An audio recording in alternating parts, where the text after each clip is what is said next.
The 2026 Formula One revolution isn't just about new power, units, and sustainability targets. It may fundamentally reshape one of the most decisive moments in racing, the race start.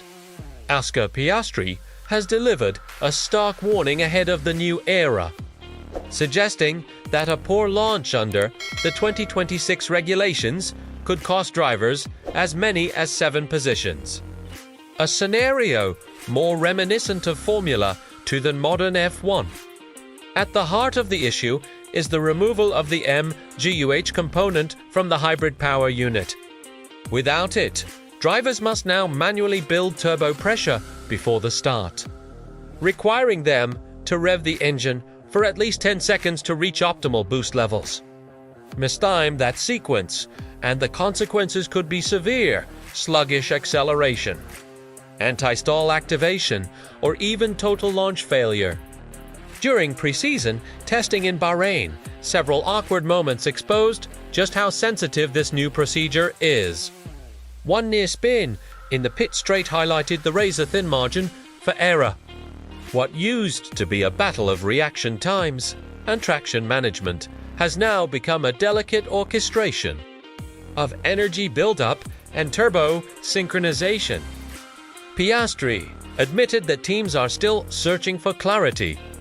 Each car appears to require slightly different preparation techniques, and even engineers are still learning the limits of the system. Unlike previous seasons, where a bad start meant losing a few meters, 2026 may punish mistakes brutally. The Australian compared the potential losses to F2 scenarios, where anti-stall incidents can drop a driver from the front row to mid-pack in seconds. In tightly packed F1 grids, losing 6 or 7 positions at lights out could effectively end a race before turn 1. The concern extends beyond competitiveness. Safety questions are also being raised. Drivers starting further back may not even have the necessary time window to properly spool up the turbo, increasing the risk of unpredictable acceleration differences across the field. Andrea Stella has already called for urgent discussions to refine the procedures, emphasizing that the priority must be safe and consistent launches.